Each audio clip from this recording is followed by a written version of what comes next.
안녕하세요. 랭군입니다. 반갑습니다. 오늘은 부동산 전반적인 것들 중에서 부동산을 시작할 때 가장 중요한 것에 대해서 이야기를 해보려고 합니다. 부동산 투자할 때 가장 중요한 것은 무엇일까요? 굉장히 어려운 질문이죠. 굉장히 어려운 질문이에요. 근데 이제 한 가지를 생각해 보라고요. 내가 지금 종잣돈이 어렵게 생각하지 마시고요. 현실에서 생각을 해봐야 돼요.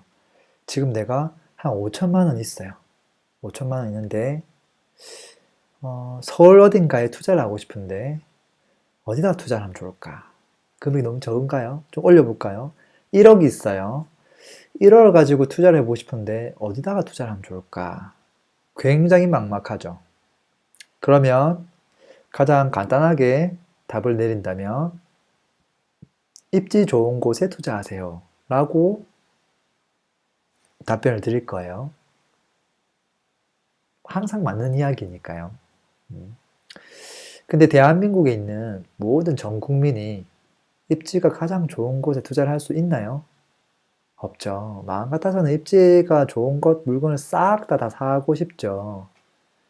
근데 내가 가진 이 금액의 한계, 내가 처해져 있는 그 입장, 이제 그런 것들을 생각해 보면 내가 어떤 물건을 살 때도 가장 비싸고 성능이 좋은 것을 선택할 수가 없죠. 뭐 적당한 가격이라면 하는데 못하는 것들도 많잖아요. 비행기 탈 때 어떻게 퍼스트 클래스만 타고 다니겠어요. 그럴 능력이 안 되는 사람이. 그렇지만 뭐 이코노미든 뭐든 타서 목적지까지 가면 충분한 거죠. 그리고 음, 그럼 이제 어떻게 해야 될까요? 입지가 그냥 고만고만한 걸 사면 될까요? 내가 돈이 없으니까? 그렇지 않죠. 그런 패턴으로 들어가면 100점 100패 할 거예요. 내가 돈이 없어서 이 입지를 못 사고 그 다음 입지에 있는 걸 사야지 라고 들어간다면 당연히 실패해요. 그래서 부동산을 투자할 때 가장 중요한 것은 기본을 아는 거야. 기본을. 기본? 기본이 뭐야? 그렇게 두리뭉실하게 말고 기본이 뭐야? 자, 아까 처음에 입지라는 이야기를 했죠. 부동산은 입지가 굉장히 중요한 요소예요. 그 부분을 공감하나요? 근데 그런 걸 전혀 모르는 사람도 있어요. 입지가 뭐야? 그냥 대충 내가 사는데 불편함 없으면 그럼 된 거지. 뭐 무슨 뭐 입지가 뭐 점수가 있어 뭐야? 사람 사는 동네를 뭐 점수를 매겨? 라고 할 수 있겠죠. 제가 과거에 전라도 광주에 가서 택시를 탔어요. 택시를 뒤에 딱 타서 안녕하세요. 운전기사님. 전라도 광주에서는 어떤 동네가 가장 살기 좋아요? 라고 제가 물었어요. 저는 당연히 제가 생각한 그 광주에서 입지가 좋은 곳들 한 두 곳 중에서 답변이 나올 거라고 생각하고 확인차 그냥 대화를 한번 시도해 본 거예요. 근데 그 기사님은 저에게 뭐라고 했냐면 광주 내에서 한 번도 들어본 적 없는 저 오른쪽에 그 산이 있거든요. 그 오른쪽 산에서 쭉 들어간 마을이 있는데 그 동이 하나 있었어요. 그 동을 이름을 거론하면서 야 나는 거기가 참 살기 좋은 것 같더라. 그 얘기 하시는 거예요. 근데 내가 뭐 방금 말씀하신 부분도 맞는데 혹시 뭐 남구의 봉선동이나 아니면 요즘 이제 수안지구, 수안지구 요즘 이렇게 새롭게 만들어진 택지지구에 살려고 사람들이 많이 선호하지 않나요? 라고 택시를 타다 보면 아무래도 막 이런저런 사람들 만나서 이야기를 하니까요. 그렇게 이제 대화를 던졌는데 그분이 저한테 뒤통수를 탁 치는 이야기를 해주셨어요. 아니 살기 좋은 곳이라는 게 뭐 비싸거나 또는 뭐 아름답거나 그런 곳이 꼭 살기 좋은 곳은 아니지 않느냐. 내가 봤을 때 처음에 얘기한 곳이 훨씬 더 자연 경치도 좋고 새소리도 들리고 나는 그곳이 너무나 살기 좋은 곳이라고 생각을 한다. 그 말을 딱 하는 순간 아 내가 참 한편으로 되게 어리석었구나. 참 어리석은 질문을 했구나 하는 생각을 했어요. 근데 이제 내가 거주함에 있어서 살기 좋은 곳하고 부동산을 투자해서 돈이 많이 오를 수 있는 확률이 높은 곳하고는 사실 많이 다르거든요. 그래서 이 기본이라고 하는 것에 대표적인 게 입지라는 거예요. 부동산 투자를 잘 하려면 기본적으로 입지를 알아야 됩니다. 뭐 그 외의 것들도 너무 많은데 그냥 생각할게요. 입지는 모든 사람 다 좀 많이 아니까요. 자, 그러면 입지란 무엇입니까? 라고 한다면 입지란 현재 가치를 이해하는 것이다. 가 기본이에요. 현재 가치요? 현재 가치가 뭐죠? 네가 만약 강동구에 살고 싶으면 어느 정도 금액을 지불해야 될 것이다. 만약 서초구에 살고 싶으면 이 정도 금액을 지불해야 될 것이다. 너가 살고 싶은 곳이 어디냐에 따라 지불해야 될 그 가치, 그게 그 입지의 가치를 의미한다라는 것이죠. 그래서 가격이 비싼 곳들, 특히나 평당가가 비싼 곳들은 입지가 좋은 곳이죠. 근데 일반적으로 많은 사람들이 내가 거주하고 있는 그 곳의 입지를 잘 몰라요. 그러니까 어떤 곳이, 물론 뭐, 강남이 비싼 건 다 알아요. 근데 내가 거주하고 있는 곳이 뭐 동작구라고 가정해보죠. 동작구에서 어떤 동이 입지가 얼만큼 좋고 어떤 동은 입지가 얼만큼 안 좋은지 그 미세한 관계들로 이렇게 쫙 줄 세워지는데 그런 것들에 대한 가치를 잘 모르고 있어요. 그냥 적당히 비싸. 적당히 비싼데 여기가 조금 더 싸. 그냥 여기서 그냥 살만하니까 살고 있어. 뭐 그런 컨셉인 거예요. 전국을 어디를 이제 살펴봐도 비슷해요. 그래서 기본을 안다는 것은 일단 입지를 포함한 현재 가치를 아는 것이다. 라고 볼 수 있어요. 근데 현재 가치만 알면 돈을 벌기 힘들어요. 물론 기본적인 수준은 할 거예요. 궁극적으로는 미래에 대한 가치를 읽을 줄 알아야 돼요. 부동산 투자에 있어서 가장 중요한 것은 현재 가치를 볼 줄 알고 더불어 미래 가치도 볼 수 있어야 돼요. 미래 가치를 보는 것은 사실은 처음부터 접근하기는 어려워요. 처음 부동산 시작하는 사람이 그것까지 깨우치기란 어렵죠. 근데 잘 봐요. 미래 가치라는 것들도 무슨 예언을 하는 게 아니에요. 어떤 지역이 앞으로 좋아질 것인가 점치는 게 아니란 말이에요. 지역은 서서히 좋아져요. 서서히. 큰 개발 계획에 의해서. 그래서 매주 모니터링하고 현장 점검하고 하는 사람이 가장 잘 아는 사람이지 지금 현재 앞으로 10년 뒤에 어떤 곳이 가장 좋아질지 그 입지 순위가 어떤 곳이 더 앞으로 올라올지 그것을 미리 확답을 내리기는 사실은 어려워요. 예를 들어서 어떻게 하면 이 세대를 뛰어넘는 한 세대 또는 뭐 한 세기를 뛰어넘는 조각가가 될 수 있을까? 라고 한다면 지금 현재 시대상을 읽을 줄 알고 자신의 철학을 가지고 묵묵히 이 조각하는 실력을 다져나가는 사람이 앞으로 세대를 뛰어넘는 조각가가 되겠죠. 지금 여기서 여러 가지 단어가 나왔는데 이 시대상을 읽을 줄 알고 그것에 맞는 나만의 철학을 가지고 묵묵히 이 실력을 다져나가는 사람, 계속 조각해 나가는 사람이 궁극적으로 세대를 뛰어넘는 조각가가 되겠죠. 이 시대상은 현재 가치를 보는 것이고요. 자신의 철학은 결국은 미래의 가치를 볼 수 있는 나만의 통찰력을 의미하는 거예요.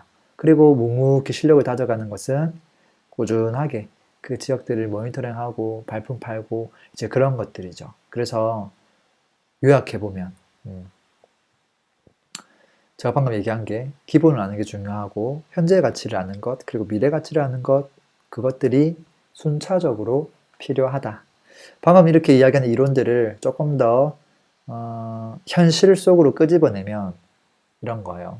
내가 궁금한 지역에 동별 입지 순위 정도는 정의할 수 있어야 된다라는 거예요. 정의할 수 없는 분들은 그 동에 대한 아파트에 대한 평당가를 다 뽑아내서 어떤 곳이 더 비싼지 또는 가격은 고만고만하지만 어떤 곳이 여러 가지 장점들이 있는지 이제 그것을 뽑아내서 자기 나름대로 순위를 매겨야 돼요.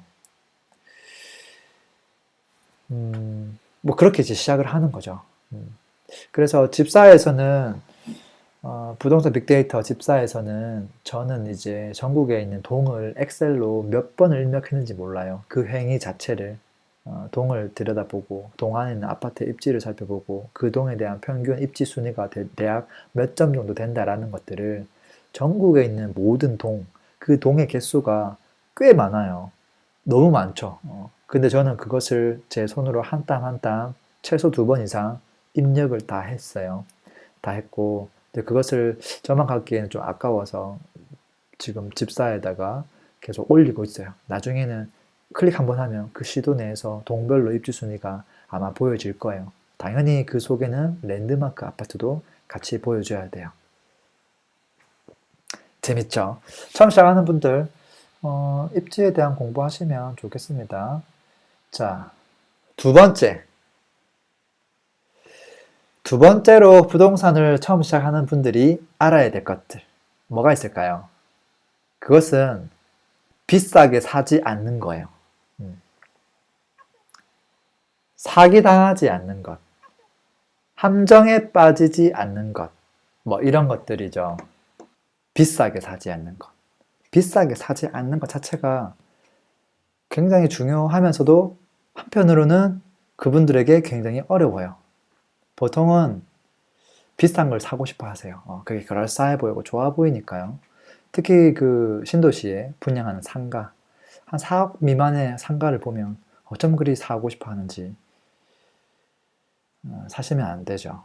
분양하는 사람만 좋은 일이에요.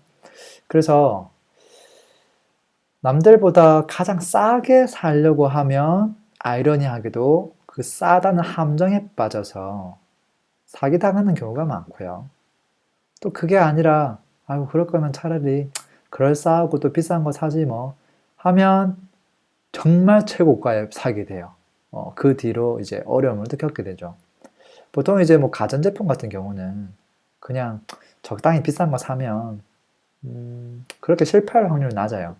뭐 옷 같은 것도 마찬가지고요. 뭐 재질이 좋다든지 뭐 성능이 좋다든지 뭐 뭔가 좋아도 약간 좋은 점들이 있어요. 근데 부동산 같은 경우는 뭐 똑같은 아파트를 뭐 10억짜리를 20억 주고 사는 바보는 없죠. 그렇게 살려는 바보는 없잖아요. 또 그렇다고 또 무조건 좋은 부동산을 산다고 해서 그게 또 좋은 성과가 나는 것도 아니에요. 그게 뭐 지역별로, 시기별로, 종목별로 다 다르기 때문에요. 근데 어쨌든 너무 비싸게는 사지 않으려고 해야 돼요.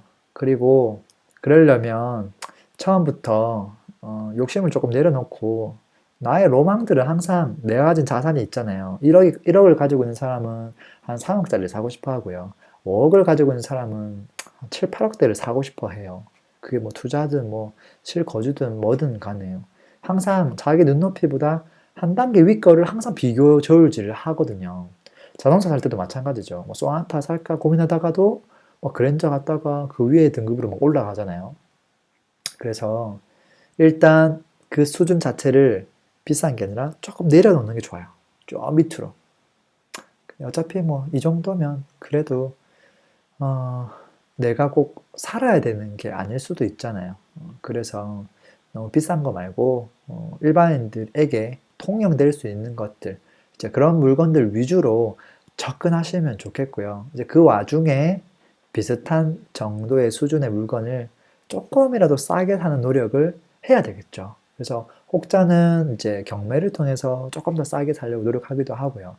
또는 이제 부지런하게 발품을 팔아서 계속 찔러보고 또 좋은 물건, 싼 물건 나올 때까지 관심을 가지고 하다 보면 뭐 진짜 싼 물건을 사기도 하죠. 그래서 그런 것들을 보통 급매물이라고 하죠. 급매물을 잡으려고 하는 노력도 사실은 필요하죠. 근데 그 근간에는 결국은 너무 비싼 거를 조금 싸게 산다고 해서 그게 뭔가 안전이 보장되는 게 아니라는 거예요. 그래서 처음에 너무 무리해서 비싸게 사는 것들을 저는 좀 반대하고 싶어요. 예를 들면 내가 수준이 얼마 안 되는데 뭐 한 10억, 20억짜리 뭐 재건축 물건을 막 사려고 한다거나 야, 이 친구는 앞으로 한 20년 뒤에 진짜 천지개벽할 거야. 그 세월을 어떻게 버티냐고요. 그것은 진짜 여유가 있는 사람이 해야 될 것이거든요. 또 토지를 사러 가서 야, 이 땅은 진짜 나중에 엄청난 가치가 있을 거야 라고 하면서 한 3명에서 어우러가지고 혼자 돈이 부족하니까 또 뭐 한 엄청 비싼 걸 또 사요. 또 내 돈만 가지고 사면 다행인데 꼭 대출을 많이 일으켜서 그러면 어떻게 되냐면 10년 동안 그 대출 원리금 갚는다고 골머리를 썩어요. 그게 올라가면 다행인데 내가 예상치 못했던 그 일들이 꼭 터지죠. 음. 알고 봤더니 맹지고, 알고 봤더니 길이 안 없고, 알고 봤더니 내가 뭔가 쓸 수 있는 가치가 하나도 없고, 계속 놀려야만 되고, 처음엔 그것을 뭐 임대든 뭐든 공장으로 해서 뭔가 쓰면서 보유하면서 활용을 할 수 있을 거라고 생각했는데, 알고 봤더니 그것도 안 되면서 온전히 그냥 그 짐을 짊어져야 되는 그런 것들이 다 그 비싸게 사는 이 욕심에서 비롯되는 것이거든요. 그래서 두 번째 거 체크하시면 좋겠고요.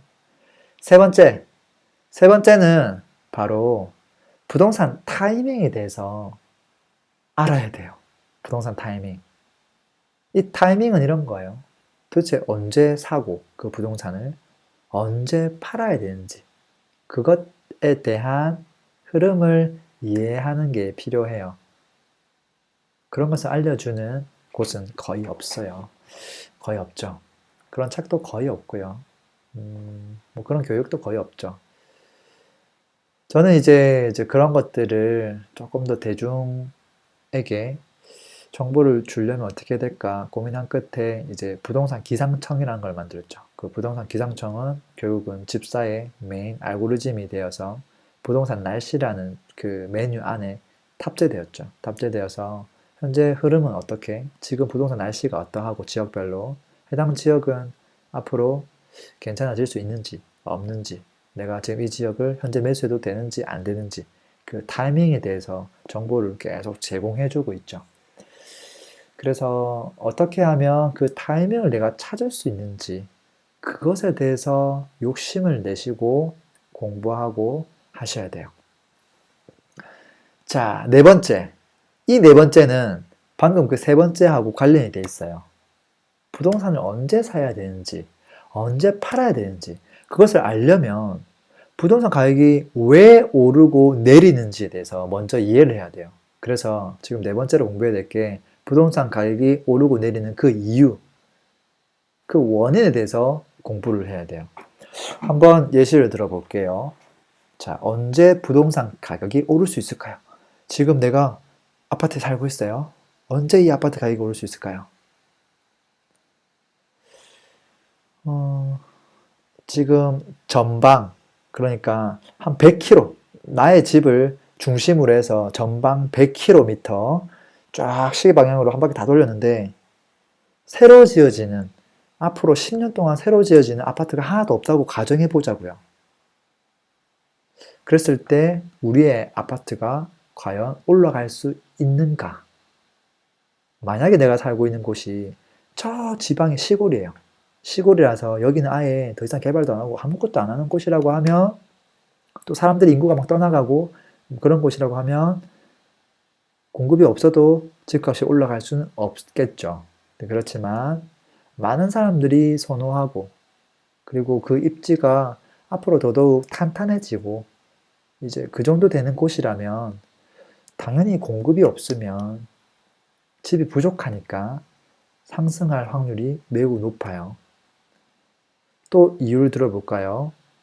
물가가 이제 꾸준하게 오르고 있죠.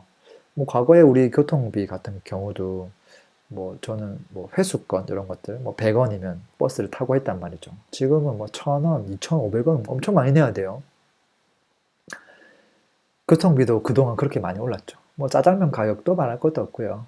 뭐 아파트 가격도 많이 올랐고 뭐다 많이 올랐는데 그 아파트나 어떤 부동산의 근원이 되는 토지 가격만 한번 보는 거예요. 감가상각되는 건물을 보지 않고요. 토지 가격이 물가만큼 오르지 않을 이유가 별로 없잖아요. 그렇지 않나요? 같은 물건이잖아요. 우리가 먹는 상추 가격도 오르고, 뭐 딸기 가격도 오르고, 쌀 가격도 오르고, 다 오르는데 토지 가격이 오르지 않을 이유가 별로 없죠.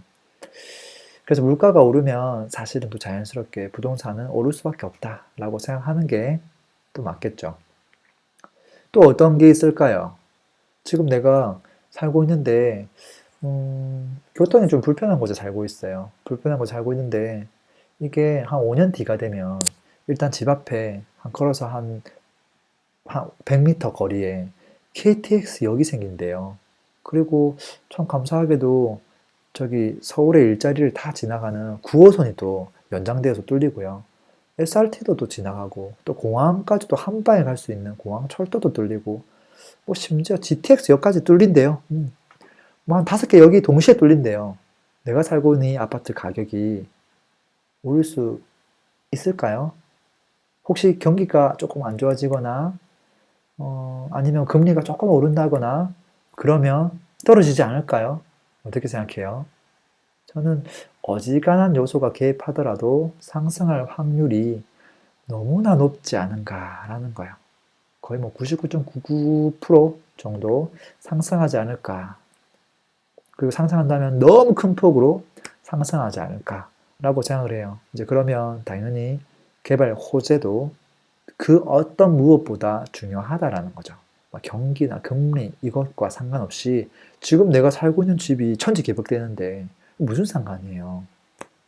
전반적으로 마이너스 요소가 될 수는 있겠지만 그것보다 개발 호재가 강력한 개발 호재 하나가 가격을 움직이는데 훨씬 더 큰 요인이 된다라는 거죠. 그리고 또 어떻게 되면 가격이 오를 수 있을까요?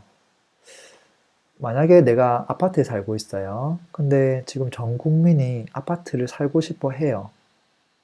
뭐 빌라에 살고 있는 사람들, 단독주택에 살고 있는 사람, 모든 사람들이 만약에 다 아파트에 살고 싶어 한다면 아파트는 항상 희소성이 있죠.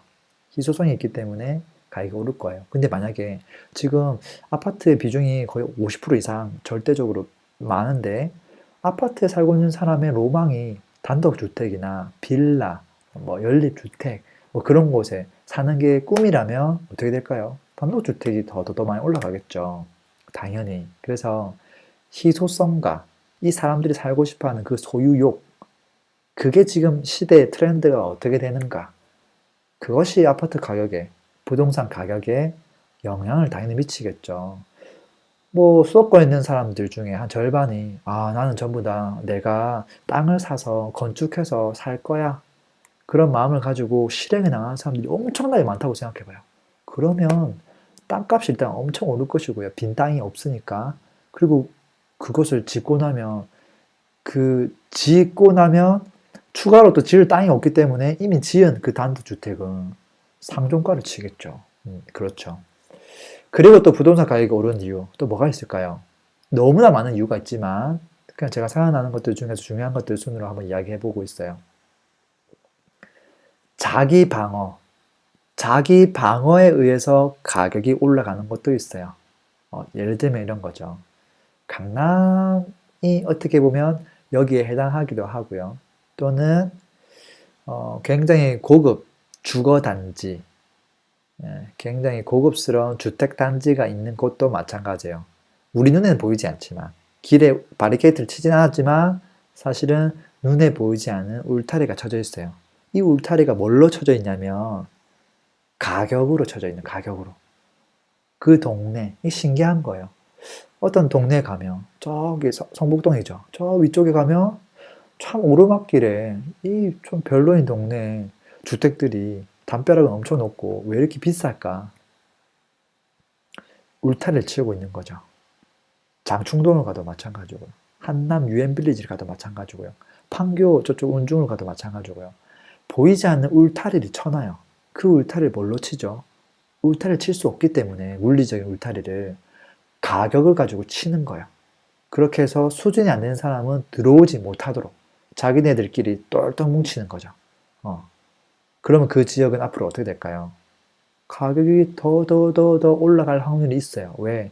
나중에 시간 지나면 옆에 있는 사람들도 뭐 또 돈 벌었다는 사람들이 계속 나타날 것이고 그럼 이 사람들도 더 못 들어오게 막아야 되는데 그러려면 한 2단계 더 높게끔 만들어야 되거든요. 계속. 그것 때문에 오르는 경우도 있고요. 그리고 또 한 가지 이제 조금 더 현실적인 것은 바로 세금과 부대 비용 때문이에요. 내가 만약에 한 1억짜리 아파트를 샀어요. 근데 이미 부대 비용으로 한 200만 원, 300만 원이 나가버려요.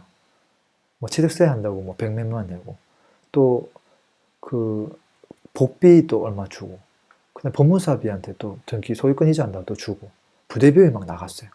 그리고 그 보유하는 동안 또 재산세도 나가고. 이게 아파트 가격이 만약에 제자리 한 5년 동안 제자리였다고 보자고요. 그러면 이 사람은 5년 뒤에 1억에 팔면 양도세는 제로이겠지만 사실은 손해본 거죠. 그쵸? 이 사람이 손해를 안 보려면 어떻게 되죠? 정확하게 본연치기 하려면 그 세금 낸 거 플러스 1억 부대비용 합친 것만큼 팔아야 딱 본전이죠. 본전. 1원도 벌지 않은 본전. 그러면 어떻게 되는 거예요? 1억 한 3, 400만 원이 돼 있겠죠. 물가의 그 상승 이런 거 다 빼고 순수하게 돈 들어갔던 것만 감안해 봤을 때도 1억 3백이 되어야 제자리인 거예요. 너무 신기하잖아요.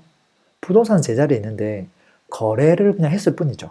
거래를 한 번, 두 번, 세 번 손을 타면 탈수록 가격은 올라가야지만 정상이다라는 거예요. 그래야 누구도 돈을 벌지 않고 피해를 보지 않은, 수익을 보지 않은 상태로 가는다라는 거예요. 누구만 돈을 번 거예요? 정부만 돈을 번 거죠, 사실은. 부대비용이 없으면야 뭐 갈 수도 있겠지만 다 누군가가 정부도 받고 그 중개준 사람도 가져가고 뭐 항상 그 일하는 사람들 돈 다 빼가기 때문에 결국은 상승해야지 정상이다라는 거예요. 부동산이 오르는 이유 뭐 그 외에도 여러 가지가 있겠지만 한번 여러분들이 고민해 보세요. 현장에서 한번 그것들을 발견해 보세요. 그것을 나만의 어떤 지식으로 만들어 보세요. 그러시면 아마 부동산 공부 자체가 엄청나게 재밌을 거예요. 아하, 혼자 공부하는 게 너무 어려워요. 맞아요. 어렵죠. 음. 부동산은 운동하고 비슷해요. 거의 운동하고 유사해요. 아니면 좀 쉽게 이야기해보면 자동차 운전하고도 비슷해요. 부동산 공부하는 행위 자체가 부동산 투자가 운전하는 거하고 비슷해요. 무슨 말이냐면 운행에 대한 법규, 교통에 대한 법규, 뭐 차량과 관련된 모든 기술적인 문서, 뭐 고장 났을 때 어떻게 대응해야 되는지부터 시작해서 뭐 셀프 수리하는 법까지 다 익혔다고 보자고요. 책을 통해서 공부를 했어요. 근데 그것을 했다고 해서 밖에 나가서 운전을 할 수 있는 게 아니에요. 그 감각이 없거든요. 왠지 오른쪽이 부딪힐 것 같고, 이 너무 길이 좁은 것 같고, 무서워서 차선 변경도 못 하겠고, 백미러를 봤는데 이 너무 가까이 있는 것 같고, 저 멀리 있는데 불구하고, 그리고 신호체계도 익숙하지 않아서 이게 도대체 이게 지금 2시 방향으로 가야 되는 건지, 이게 9시로 가야 되는 건지 엄청 헷갈리고요. 뭐 그렇단 말이죠. 그래서 공부만 한다 해서 운전을 할 수 있는 건 아니에요. 그러니까 꼭 어설프지만 운전을 먼저 해야 되고요. 그리고 꾸준하게 그것을 해야지만 익숙해져요. 한 손으로 이렇게 운전하고 쭉 하는 거죠. 그래서 부동산 공부도 처음에는 이제 기본기를 익혀야 돼요. 무턱대고 이제 바로 실전으로 가는 사람들이 있어요. 그러니까 운전을 한 번도 안 해보고 그냥 부모님 차 끌고 바로 도로로 나간 것과 똑같죠. 보통 이제 운전도 교통 법규를 모른 채 운전을 시작하는 사람은 없어요. 왜? 법으로 다 정해놨죠. 먼저 시험 치고 그 다음에 실습 그거 통과하고 라이센스를 받아야 도로로 나갈 수 있죠. 두 단계가 앞에 더 있는 거예요. 기본 지식, 실전, 그 다음에 진짜 운전하러 가는 거거든요. 근데 부동산은 어때요? 면허증이 없어도 누구나 할 수 있죠. 돈만 있으면 누구나 할 수 있어요. 아무나 할 수 있어요. 근데 그러다 보니까 사고가 많이 터지죠. 그리고 그 사고에 대해서 아무도 책임져 주지도 않아요. 그래서 기본적인 것들을 공부를 해야 돼요. 근데 그 기본적인 공부를 할 수 있는 곳 자체가 없어요. 왜냐면 그냥 부동산이라는 것 자체가 이거는 뭐 위험한 거야. 아니면 부동산은 이거는 뭐 투기꾼들이 하는 거야. 부동산은 절대 하면 안 돼. 뭐 그런 식으로 그냥 계속 가이드를 하고 막 못하게 하고 문맹으로 만들고 막 그렇게 하다 보니까 이상한 업자들, 사기꾼들이 막 판을 치는 거예요. 부동산은 그냥 사실 시험화 시킬 수는 없죠. 부동산은 그냥 사회 현상이에요. 사회 현상. 금값이 언제 오르는지 아무도 가르쳐 주지 않죠. 부동산이 언제 오르는지 아무도 가르쳐 주지 않아요. 그러니까 사실은 스스로 공부를 해야 돼요. 스스로 공부를 하려면 특히나 이제 혼자 공부하는 게 어렵죠. 해야 되는 건 알겠는데. 그래서 가장 저렴하면서 쉬운 방법은 책을 보는 거죠. 책을 보는 것이고요. 요즘은 시대가 좋아져서 이렇게 영상을 볼 수도 있죠. 얼마나 행복해요. 어. 그리고 뭐가 있어요? 뭐 조금 비용을 내야 될 수는 있겠지만, 뭐 강의를 들을 수도 있고, 또는 요즘 뭐 팟캐스트도 있고, 정말 다양한 채널이 있어요. 그 모든 채널에 감사해 하세요. 그 사람이 그 컨텐츠를 집필하기까지 많은 노력들이 들어갔을 거거든요.